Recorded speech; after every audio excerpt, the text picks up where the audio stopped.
யாரெல்லாம் விசுவாசிக்கிறார்களோ, யாரெல்லாம் நம்புகிறார்களோ, யாரெல்லாம் இந்த வார்த்தையை அவர்களுக்காக எடுத்துக்கொள்ளுகிறார்களோ அத்தனை பேருக்கும் இந்த ஜெபம் ரொம்ப ஆசீர்வாதமாய் அமையும்.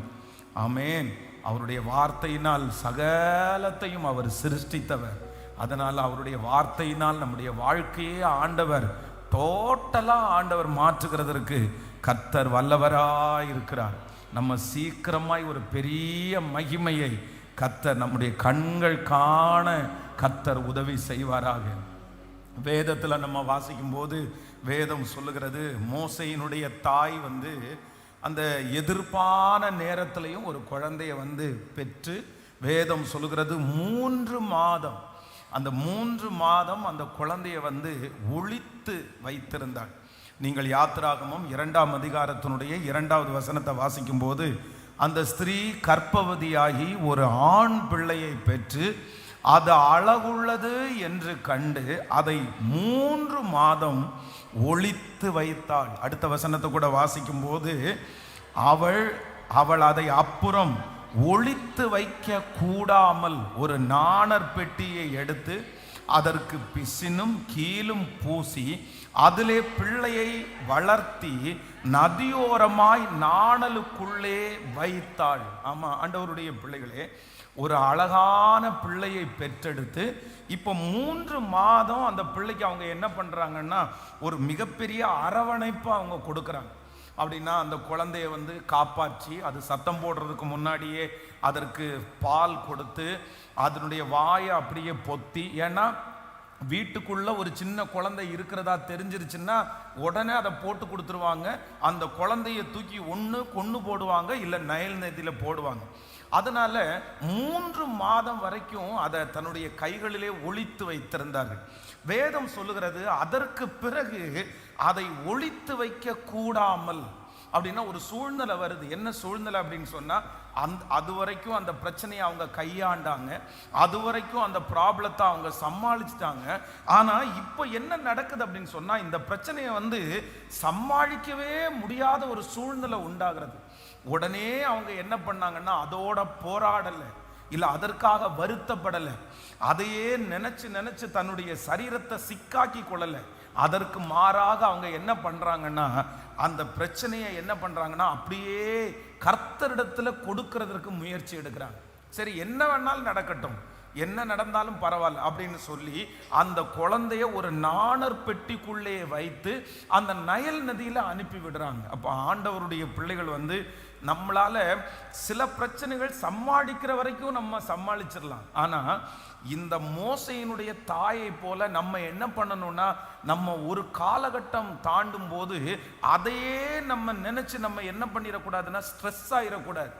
இப்போ அந்த தாய்க்கு எப்படி இருக்கும், ஒரு 3 மாசம் அழகான குழந்தைய காப்பாற்றி ஏற்கனவே 10 மாதம் வயிற்றுல சுமந்து பத்திரப்படுத்தி அதற்கப்புறம் அந்த குழந்தை பிறந்து அதை திரும்பவும் 3 மாதம் பத்திரப்படுத்தி, இப்போ அவங்க மனசு என்ன சொல்லும், 13 மாசம் இந்த குழந்தைய நான் எவ்வளோ கஷ்டப்பட்டேன், விடுகிறதற்காக கஷ்டப்பட்டேன், நைல் நதியில போடுறதுக்காக கஷ்டப்பட்டேன், நாணற் பெட்டியில வைக்கிறதுக்காக கஷ்டப்பட்டேன். அவங்க மனசு எந்த அளவிற்கு சஞ்சலப்படும்.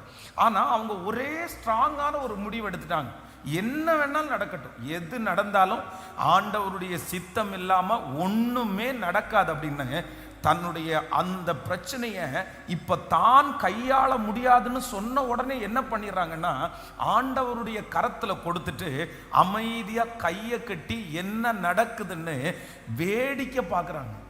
ஒரு ஆண்டவருடைய பிள்ளை, இன்றைக்கு இந்த சத்தத்தை கேட்கிற ஆண்டவருடைய பிள்ளைகள் நம்ம இறங்கலாம், நம்ம தாழ்ந்து போகலாம், நம்ம முடிஞ்ச வரைக்கும் முயற்சி எடுக்கலாம், நம்ம அதுக்காக ஓடலாம், உழைக்கலாம், நிறைய பேரை பார்க்கலாம். ஆனா இப்போ நம்முடைய கண்ட்ரோல் மிஞ்சி அது நம்முடைய லிமிட்டை தாண்டி நம்ம போகும்போது அதை திரும்ப நம்ம பிடிச்சி வச்சிருந்தோம்னா நம்ம நிறைய பேர் மன அளவில் பாதிக்கப்பட்டுருவோம், ரொம்ப கஷ்டப்பட்டுரும். அதனால சில பிரச்சனைகளை ஆண்டவருடைய பிள்ளைகள் என்ன பண்ணணும்னா, ஆண்டவர் ஒரு சில பிரச்சனைகளை நம்ம கையாள்றதற்காக நம்ம கையில தருவார். எப்படி அந்த குழந்தைய 3 மாதம் ஒளித்து வைக்கக்கூடிய பலனை யார் தந்தான்னா கர்த்தர் தான் தந்தார். 3 மாசம் வரைக்கும் அந்த குழந்தை சத்தம் போடணும்னு நினைச்சா சத்தம் போட்டிருக்கலாம், யாராவது ஒருத்தர் கண்டுபிடிக்கணும்னா கண்டுபிடிச்சிருக்கலாம். ஆனா ஆண்டவர் தான் அந்த பலன் தந்தார். ஆனா இப்ப அவங்களால என்ன பண்ண முடியலன்னா, செய்ய முடியாத உடனே இந்த மோசையினுடைய தாய் எடுத்த பெரிய தீர்மானம் என்ன அப்படின்னு சொன்னா, இதனால நான் ஸ்ட்ரெஸ் ஆக மாட்டேன், நான் யாருடைய கரத்துல கொடுப்பேன்னா என்ன வேணாலும் நடக்கட்டும் அப்படின்னு கர்த்தருடைய கரத்துல கொடுத்து கையை கட்டி வேடிக்கை பார்க்கும்போது ஆண்டவர் இப்பொழுது அந்த இவங்க கையை விட்ட உடனே நான் நம்புறேன் ஆண்டவர் அந்த குழந்தைய கையில எடுத்தார். நான் நம்புறேன், நீங்க என்னைக்கு அந்த பிரச்சனையை ஆண்டவரிடத்துல கொடுக்குறீங்களோ, நீங்க என்னைக்கு விட்டுட்டு ஸ்ட்ரெஸ் ஆகாம இருக்கிறீங்களோ, நீங்க என்னைக்கு அந்த பிரச்சனையை கர்த்தர் கரத்துல கொடுத்து நீங்க வேடிக்கை பார்க்கக்கூடிய ஒரு தைரியத்துக்குள்ள வர்றீங்களோ, நீங்க கையை விடுவீங்க, அவர் கையை நீட்டி தன்னுடைய கையிலே அந்த சூழ்நிலையை வாங்கி அதற்கு பிறகு மோசையை நடத்தின தேவன் உங்களுடைய சூழ்நிலையையும் ஆச்சரியமாய் நடத்துவார். ஹல்லேலூயா. அப்போ இன்றைக்கு எல்லாரும் ஒரு தீர்மானம் எடுக்கணும். என்னன்னா, இந்த மோசையினுடைய தாயை போல நம்ம ஒரு முடிவு எடுக்கணும். என்ன முடிவு எடுக்கணும்னா, சரி இனி நம்ம முடிஞ்ச வரைக்கும் நான் ட்ரை பண்ணி பார்த்தேன், முடிஞ்ச வரைக்கும் நான் போராடி பார்த்தேன், இப்போ என்னுடைய சரீரத்திற்கே அது ஆபத்தா முடியுது, என்னுடைய தூக்கத்துக்கே அது ஆபத்தா முடியுது, என் லைஃபுக்கே அது பிரச்சனையா முடியுது அப்படின்னு சொல்லும்போது நம்ம என்ன பண்றதுக்கு நம்ம ஒப்பு கொடுக்கணும்னா, ஆண்டவரே நான் என்ன பண்ண போறேன்னா வேடிக்கை பார்க்க போறேன், நீங்க என்ன செய்றீங்களோ அது கண்டிப்பாக நன்மையாய் மாறும். ஹல்லேலூயா. இன்னைக்கு ஒரு சிலரை பார்த்து ஆண்டவர் சொல்லுகிறார், நீ கர்த்தருடைய கரத்திலே கொடுங்க, கர்த்தருடைய கரத்திலே கொடுங்க. நான் நம்புறேன், நீங்க அந்த காரியத்துல செய்ததை விட ஆண்டவர் அந்த காரியத்தை பொறுப்பெடுக்கும் போது பெரிய காரியத்தை உங்களுக்கு கர்த்தர் செய்யாமல் இருக்கவே மாட்டார். அந்த மோசையை கையிலே எடுத்த தேவன் உங்க பிரச்சனையை சூழ்நிலையை கையிலே எடுத்து கர்த்தர் ஆச்சரியமாய் நடத்துவார். உங்க கையிலே இருக்கிறத விட அவருடைய கையிலே போகும்போது அந்த பிரச்சனைக்கு ஒரு பெரிய தீர்வு உண்டாகும், அந்த பிரச்சனைக்கு ஒரு பெரிய வெற்றி உண்டாகும். நம்புறவங்க கரங்களை தட்டி முழு பலத்தோடு கர்த்தரை தட்டி ஹல்லேலூயா, ஹல்லேலூயா. ஆண்டவரே எனக்கு ஒரு பலன் தாரும். என்ன பலன் தாரும் அப்படின்னு சொன்னா, சில காரியத்தை அப்பா கையில கொடுத்துட்டு நம்ம என்னவா இருக்கணும் அப்படின்னு சொன்னா, எது நடந்தாலும் பரவாயில்ல. சொல்லுங்க பார்க்கலாம் எல்லாரும் ஒரு டைம், எது நடந்தாலும் பரவாயில்ல. நல்லா சொல்லுங்க பார்க்கலாம், எது நடந்தாலும் பரவாயில்ல, அது நன்மைக்காகவே நடக்கும். இனி நீங்க பார்த்துக்குங்க ஆண்டவரே, இனி நீங்க கையில எடுங்க ஆண்டவரே, இனி உங்க பொறுப்புக்கு நான் கொடுக்கிறேன் ஆண்டவரே. ஆண்டவரே என்னை ரொம்ப தைரியமுள்ளவனாய் ரொம்ப ரிலாக்ஸா அந்த காரியத்தை கையாள கர்த்தர் பலன் தருவார். ஆமேன். அவருடைய கரத்துல தானே வாங்கணும். இந்த மோசையை கொடுத்தது யாரு? மோசையை கொடுத்தது யாரு? கர்த்தர் தான் கொடுத்திருந்தார், ஆண்டவர் தான் கொடுத்தாரு, ஆண்டவர் தான் சுகமா பெற்றெடுக்க உதவி செய்தார், ஆண்டவர் தான் 3 மாதம் ஒளித்து வைக்கிறதுக்கு பலன் தந்தார். அப்போ இதுவரைக்கும் நடத்தின கர்த்தருக்கு, இதுவரைக்கும் பாதுகாத்த கர்த்தருக்கு, இதுவரைக்கும் செய்த கர்த்தருக்கு இனி மோசையை காப்பாற்ற தெரியாதா? மோசையை பத்திரப்படுத்த தெரியாதா? உங்க சூழ்நிலையை சரி பண்ண தெரியாதா? உங்க கடனை மாற்ற தெரியாதா? கர்த்தர் இன்றைக்கு சவால் விட்டு வாக்கு கொடுக்கிறார், மகனே நீ என்னுடைய கரத்துல கொடு, நான் அந்த காரியத்தை, கர்த்தர் அந்த காரியத்தை கிருபையாய் கர்த்தர் பார்க்க போறார். நல்ல கரங்களை தட்டி முழு பலத்தோடு இயேசுவே ஆமென்.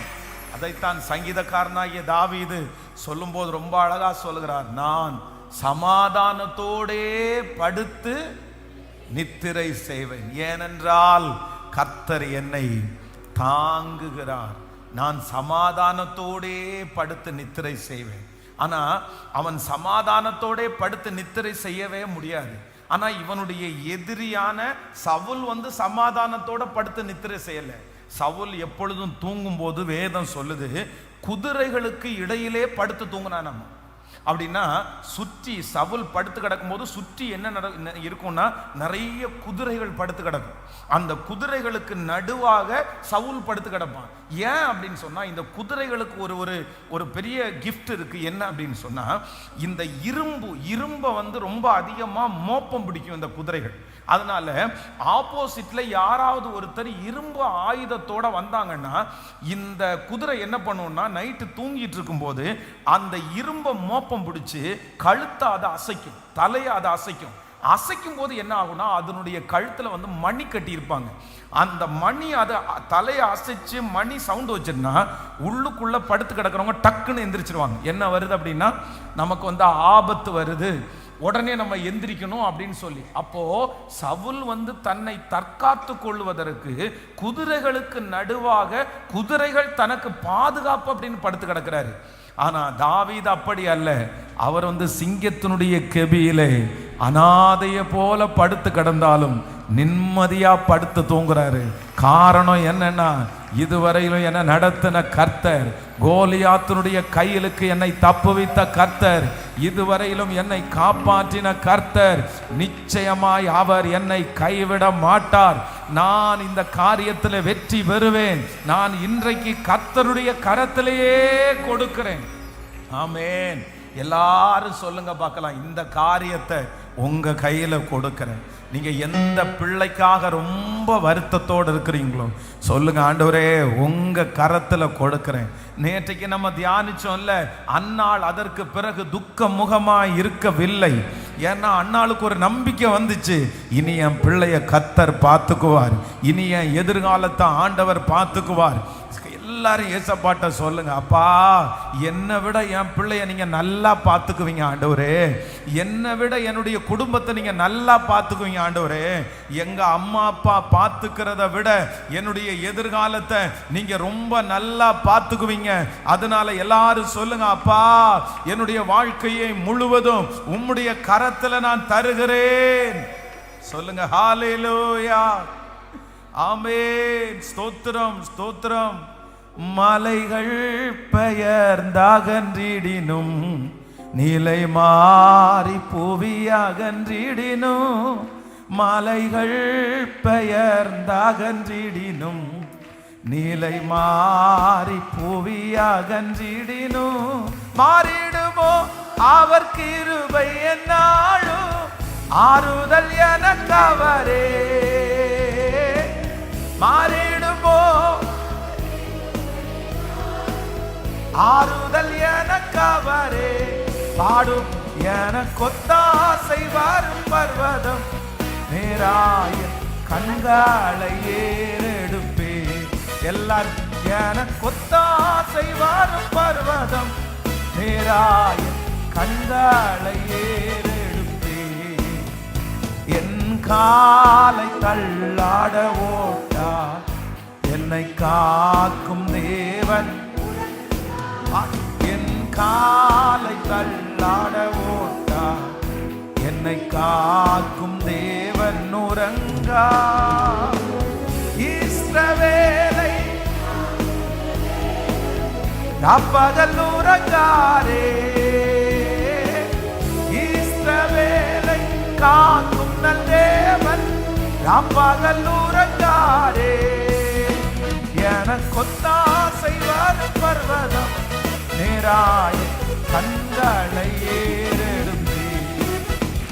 எனக்கு ஒத்தாசை வரும் பர்வதம், நேராய கண்களை ஏறெடுப்பே. ஹல்லேலூயா. சில காரியத்தை நீங்க வந்து கர்த்தருடைய கையில கொடுக்கிற வரைக்குமே வந்து உங்களுடைய ஸ்ட்ரெஸ் வந்து மாறவே மாறாது. ஆமென். நீங்க ஃப்ரீயா இருக்கவே முடியாது.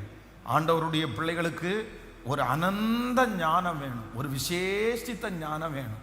அது என்ன ஞானம் அப்படின்னு சொன்னா, சிலது நம்மளால முடியும். அதைத்தான் ஆண்டவர் சொல்லும்போது ரொம்ப அழகா சொல்றாரு, மனிதனால் கூடாதவைகள், மனிதனால் கூடாதவைகள் தேவனால் கூடும், தேவனால் எல்லாம் கூடும். கவனிக்கிறீங்களா? புரிஞ்சுல? மனிதனால் கூடாதவைகள் தேவனால் கூடும், தேவனால் அப்படின்னா ஆண்டவரால எல்லாமே கூடும். அதைத்தான் யோபு சொல்லும்போது சொல்லுகிறார், தேவரீர் நீ சகலத்தையும் செய்ய வல்லவர், நீர் செய்ய நினைத்தது ஒன்றும் தடைபடாது. ஆனா அதுக்கு முன்னாடியே ஆண்டவர் என்ன சொல்றார் அப்படின்னா, என்னை விசுவாசிக்கிறவன் நான் செய்தது மாத்திரமல்ல அதை விட பெரிய காரியத்தை செய்வான். அப்போ மனுஷனால சிலது முடியும். அதான் மனுஷனுடைய முயற்சி அற்ப பிரயோஜனம் உள்ளது அப்படின்னு சொல்லுது. சில காரியத்தை ஆண்டவர் நம்முடைய கண்ட்ரோல்லே கொடுத்திருக்கிறார், நம்மளாலே அதை செய்ய முடியும். ஆனா ஒரு காலகட்டம் வரும். என்ன காலகட்டம் வரும் அப்படின்னா, நம்மளால செய்ய சொல்லுங்களேன், நம்மளால செய்ய முடியாது, நம்மளால அதை பண்ண முடியாது. ஆனா நம்மளால பண்ண முடியாதுன்ற ஒரு காலகட்டம் வரும்போது ஆண்டவருடைய பிள்ளைகளுக்கு ஒரு ஞானம் வேணும். என்ன ஞானம் வேணும் அப்படின்னா, அதை அவர் கரத்துல கொடுத்துட்டு நாம் வேடிக்கை பார்க்கணுன்ற ஒரு ஞானம் நமக்கு தேவை. ஹல்லேலூயா. ஆனா நமக்கு ஒரு பெரிய ஒரு நெகட்டிவ் இருக்குது. என்ன தெரியுமா? எல்லாத்தையும் இழுத்து போட்டு யாரு தான் செய்வோம் சொல்லுங்களேன்? நம்ம நிறைய பேர் நம்ம தான் செய்வோம். நம்ம தான் என்னமோ ரொம்ப அதிகமா பாடுபடுற மாதிரி. ஆனா அது ஒரு காலகட்டத்தில் அந்த ஞான குறைவு இருக்கலாம். ஆனா இனி உங்களுக்கு இருக்கக்கூடாது. அதான் பெர்க்மன் செய்யா பாடும்போது ரொம்ப அழகா ஒரு பாட்டை பாடுகிற, எஜமான நீர் இருக்க வேலைக்காரனுக்கு ஏன் கவலை, உங்க ஊழியம் நானேன் கலங்கணும், அழைச்சது நீங்க நடத்தி செல்வீங்க. அதுல எலியாவை காகம் கொண்டு போஷித்தீரே, சூறை செடி சோர்வு நீங்க தேற்றினீரே, எலியாவை காகம் கொண்டு போஷித்தீரே. அப்புறம் அதுல சொல்லணும், எஜமான நீர் இருக்க வேலைக்காரனுக்கு ஏன் கவலை. அப்போ நம்ம எப்பவுமே நம்ம முதலாளி ஆகக்கூடாது. யாரை தான் முதலாளி ஆக்கணும்? முதலாளிக்கும் வேலைக்காரனுக்கும் என்ன வித்தியாசம் இருக்குது? முதலாளி யாரு, வேலைக்காரர் யாரு? வேலைக்காரருக்கு கரெக்டா 5 மணி ஆயிடுச்சுன்னா வேலைக்காரர் என்ன பண்ணுவாரு? வேலை கடந்தா என்ன, கடக்கல்லா என்ன, பூட்டுனா என்ன, பூட்டலைன்னா என்ன, திருடுனா என்ன, வருமானம் வந்தா என்ன, வரலைன்னா என்ன, எந்த கவலையும் இல்லை. 5 மணிக்கு டான்னு 5 மணி ஆச்சா, சார் கிளம்புறேன் சார் நான். ஆனா முதலாளி அப்படி இல்லை. முதலாளி என்னவா இருக்கணும் அப்படின்னா, பூட்டுனியாப்பா, இன்னைக்கு வருமானம் எவ்வளோப்பா வந்திருக்குது, இன்னைக்கு இந்த பணம் எல்லாம் கட்டுனீங்களாப்பா, அந்த ஈபி அந்த சுவிட்ச் எல்லாம் ஆஃப் பண்ணீங்களாப்பா. இது யார் அப்படின்னா எஜமானன். அப்போ நம்முடைய வாழ்க்கையில யார் எஜமானனா இருக்கணும்? அவர் எஜமானனாகவும் நான் யாராகவும் இருக்கணும். ஆனா இன்னைக்கு நம்ம நிறைய பேர் அவரை வேலைக்காரனாகவும், நீங்க வேணா போய் படுத்துக்குங்க ஆண்டவரே, நீங்க போய் வேணா கதவை சாத்திட்டு போங்க ஆண்டவரே, எனக்கு கொஞ்சம் ஒர்க் இருக்குது, நான் கொஞ்சம் பாடுபட வேண்டியது இருக்குது. ஆமா, நம்ம என்னன்னா ஆண்டவருடைய காரியத்தையும் நம்ம நிறைய பேர் இழுத்து போட்டு நம்ம செஞ்சுட்டு இருக்கிறோம். ஆனா இன்னைக்கு ஒரு கிருபையா ஆண்டவரிடத்துல கேட்கலாம். அதைத்தான் வேதம் சொல்கிறது. பவுல் நட்டான், அப்பல்லோ நீர் பாய்ச்சினான், தேவனோ விளைய செய்தார். நடுகிறவனாலும் அல்ல, நீர் பாய்ச்சுகிறவனாலும் அல்ல, விளைய செய்கிற தேவனாலே எல்லாம் ஆகும். இதுக்கு அர்த்தம் என்னன்னா, கவலைப்படுறவங்களாலும் அல்ல, பிரயாசப்படுகிறவங்களாலையும் அல்ல, அப்படியே என்ன நடக்குமோன்னு பயப்படுகிறவர்களாலையும் அல்ல. யாரால் ஆகும்னா கர்த்தரால் ஆகும், கர்த்தரால் ஆகும். இப்போ மோசையை கையில எடுங்க. மோசேன்னா என்ன? மோசே எல்லாரும் இப்ப கையில எடுக்க போறோம். என்ன மோசேன்னா என்ன? மோசே அப்படின்னா அவங்களுக்கு மோசே. உங்களுக்கு என்னன்னா, எந்த பிரச்சனைய கையாள முடியலன்னு திணறிட்டு இருக்கீங்களோ, அது கடனா இருக்கலாம், அது வேலை ஸ்தலத்துல ஒரு பிரச்சனையா இருக்கலாம், அது உங்க பிள்ளையா இருக்கலாம், எல்லாத்தையும் இப்ப கையில எடுத்து எங்க விட போறோம்? கேட்கல? மோசையினுடைய அம்மா நைல் நதியில விட்டது போல இனி என்னால முடியாது ஆண்டவரே, நீங்க பாத்துக்குங்க. ஆனா நீங்க பாத்துக்குங்கன்னு சொல்லிட்டு இங்க இறக்கி வச்சுட்டு இல்லை வீட்டில் இருந்து இறக்கி வச்சுட்டு அங்கே வாசலுக்கு வெளியில் போனதுக்கு அப்புறம் திரும்பவும் தூக்கி என்ன பண்ணக்கூடாது. ஆமாம், நம்ம கிறிஸ்தவர்களுக்கு ஆண்டவருடைய பிள்ளைகளுக்கு நிறைய ஒரு பழக்கம். என்ன பழக்கம் அப்படின்னா, எல்லாத்தையும் நம்ம சுமந்தே பழகிட்டோம். அதான் ஒரு சம்பவம் கூட சொல்வேனே, ஒரு அம்மா தலை மேலே ஒரு பெரிய பாரத்தை தூக்கி வழியில் நின்றுருந்தாங்களாம். ஒரு மாட்டு வண்டிக்காரர் அந்த பக்கமாக போனவர், அம்மா நீ ஏன் இவ்வளோ கஷ்டப்படுறீங்க, என் மாட்டு வண்டி சும்மா தான் போகுது, நீங்கள் வேணா ஏறி உட்கார்றீங்களான்னு கேட்ட உடனே நல்லது சாமி அப்படின்னு ஏறி உட்கார்ந்தாங்களாம். ஏறி உட்கார்ந்து கொஞ்சம் தூரம் மாட்டு வண்டியை ஓட்டும் போது பின்னாடி சத்தம் கெட்டுச்சான், உஸ் உஸ்ன்னு சத்தம் கேட்டான். ஏமா நீ அப்பதான் கஷ்டப்பட்டுட்டு இருந்த, உன்னுடைய பாரத்தை தான் நான் இறக்கி வச்சேன், இன்னைக்கு நீ என்ன உசு உசுன்னு இருக்க அப்படின்னு, எனக்கு கழுத்து வலிக்கும் இல்லை அப்படின்ச்சாமா.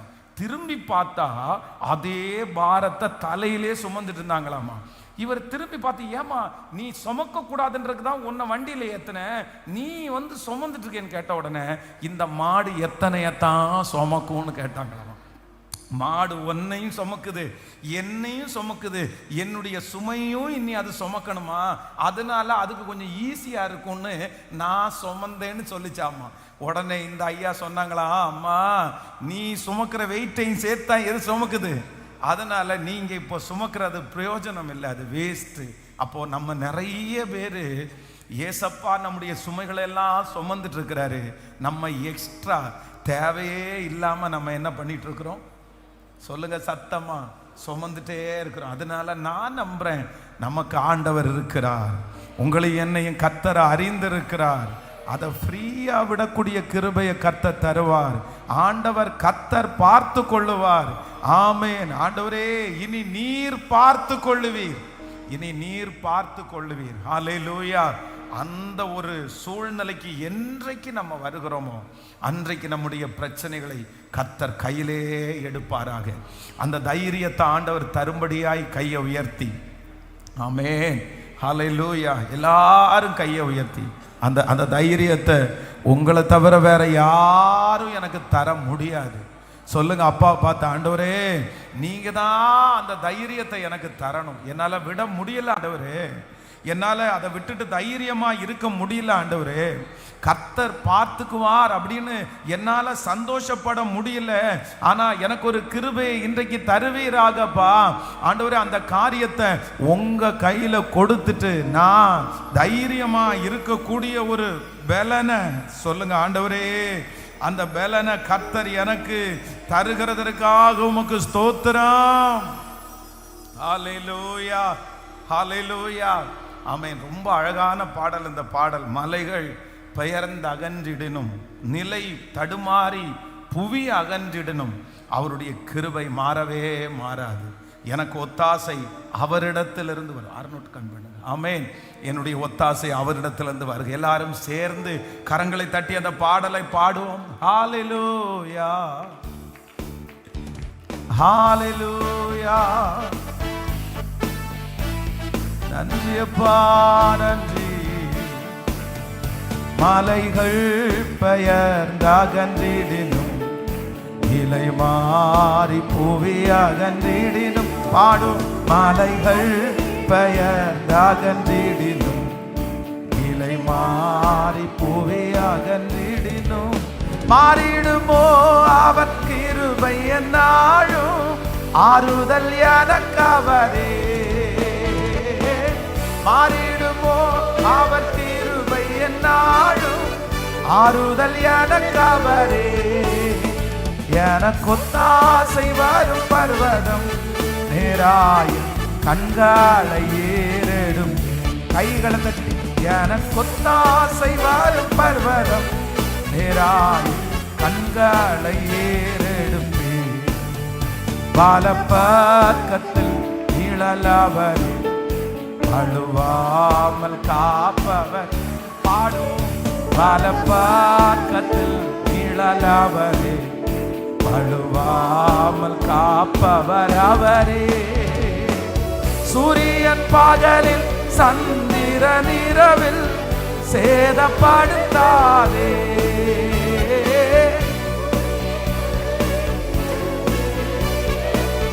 சேதப்படுத்தாதே.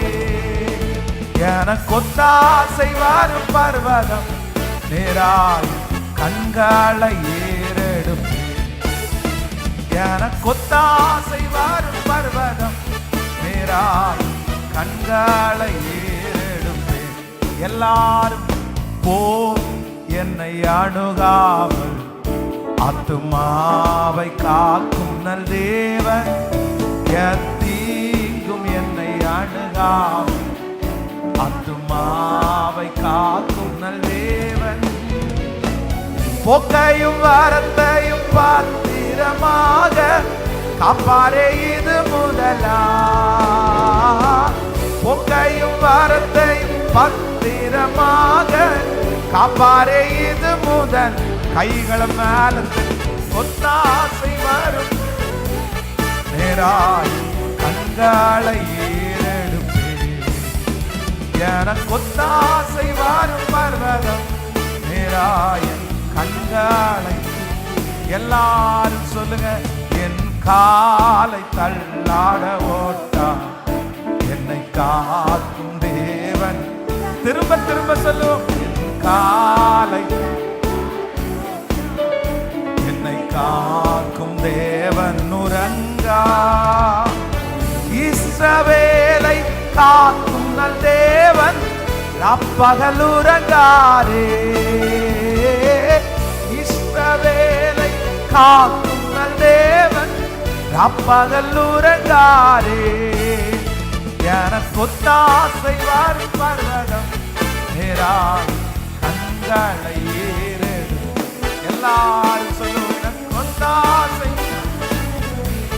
நேராய் கண்களை ஏறெடுப்பே. ஹல்லேலூயா, ஆமென். என்னுடைய கண்ணுக்கு தெரியாத, எனக்கு தெரியாத ஏராளமான வழிகள் என் ஆண்டவருக்கு தெரியும். ஆமென். எனக்கு தெரியாத ஏராளமான வழிகள் என் ஆண்டவருக்கு தெரியும். எத்தனை பேர் ஆமோதிக்கிறீர்கள்? என்னுடைய பிரச்சனையிலிருந்து நான் வெளியே வருவதற்கு, என்னுடைய சூழ்நிலையிலிருந்து நான் வெளியே வருவதற்கு எனக்கு தெரிஞ்ச வழி கொஞ்சம் வழிதான், எனக்கு அறிந்த பாதை கொஞ்சம் பாதை தான். ஆனால் என்னுடைய ஆண்டவருக்கு என்ன தெரியும் அப்படின்னு சொன்னா, எனக்கு தெரியாத நிறைய வழிகள் என் ஆண்டவருக்கு தெரியும். ஆமென். விசுவாசிக்கிறீங்களா இல்லையா? இந்த சத்தத்தை கேட்கிற யாராவது ஒருத்தர் ஒருவேளை வெளியே வர முடியாம நீங்க சிக்கி தவிக்கலாம். வழியே இல்லை பாஸ்டர், வேற வழியே இல்லை, எனக்கு ஒரு வழியும் தெரியல, தப்பிக்கிறதுக்கு எந்த வழியுமே இல்லை. ஆனா உங்களுக்கு தெரிஞ்ச வழி அவ்வளவுதான். உங்களுக்கு தெரிஞ்ச வழி பேங்க், உங்களுக்கு தெரிஞ்ச வழி சொந்தக்காரங்க, உங்களுக்கு தெரிஞ்ச 1000 வழிகள் அடைக்கப்படலாம். ஆனா நமக்கே தெரியாத ஒரு வழி என் ஆண்டவருக்கு கண்டிப்பாக அந்த வழி தெரியும். ஆமென். இஸ்ரவேல் ஜனங்களுக்கு தெரிந்த வழி செங்கடலுக்கு மேலே தான் நடக்கணும், இல்லைன்னா ஏதாவது ஒரு போட் எடுத்துட்டு வந்து டிராவல் பண்ணணும். அதுவும் 20 லட்சம் ஜனங்களும் அப்படி நடக்கவே முடியாது. அவர்களுக்கு தெரிந்த வழி அடைக்கப்பட்டிருக்கிறது. ஆனா வேதம் சொல்லுது, அவர்களுக்கே தெரியாத ஒரு வழி என் ஆண்டவருக்கு தெரிந்து வைத்திருந்தார். அதனாலதான் அந்த பாதையில கர்த்தர் ஜனங்களை நடத்தினார். நான் இந்த பலிபீடத்திலிருந்து தீர்க்க தரிசனமா நம்புறேன், ஆண்டவர் இந்த பாதையில உங்களை நடத்திட்டு வர்றதுக்கு ஒரு காரணம் உண்டு. உங்களுக்கு பாதை தெரியாததா இருந்தாலும் நீங்களும் நானும் ஆராதிக்கிற தேவனுக்கு வழி தெரிந்ததுனால தான், அந்த பாதை தெரிந்ததுனால தான் இந்த பாதையில நம்மை கொண்டு வந்திருக்கிறார். நமக்கு தெரியாத நிறைய பாதைகள். ஹல்லேலூயா. கையை உயர்த்தி ஏசப்பாட்ட சொல்லலாமா? எனக்கு தெரியாத, எனக்கு இதுல இருந்து வெளியே வர்றதற்கு எனக்கு எந்த ஐடியாவும் தெரியல ஆண்டவரே, எனக்கு என்ன பண்ணணும்னு தெரியல, எனக்கு என்ன செய்வதுன்னு தெரியல ஆண்டவரே, எனக்கு ஒன்றும் தெரியாது, எனக்கு ஒன்றும் தெரியாது. ஆனா நான் விசுவாசிக்கிறேன், எனக்கு தெரியாத நிறைய வழி, எனக்கு தெரியாத நிறைய வழிகள் உமக்கு தெரியும் ஆண்டவரே. உம்முடைய கண்களுக்கு மறைவாய் ஒன்றுமே இருக்க முடியாது. எனக்கு ஒரு வழிதான் தெரியும், ஆனா உங்களுக்கு 7 வழி தெரியும். எனக்கு ஒரு வழி தான் தெரியும், எனக்கு ஒரு பாதை தான் தெரியும். ஆனா நான் ஆராதிக்கிற தேவனாகிய உமக்கு ஒரு வழி இல்லை, உமக்கு 7 வழிகளை கர்த்தர் அறிந்திருக்கிறார். உங்களுக்காக பாதையை ஆண்டவர் திறக்கிறதற்கு கர்த்தர் வல்லவராய் இருக்கிறார். ஹல்லேலூயா.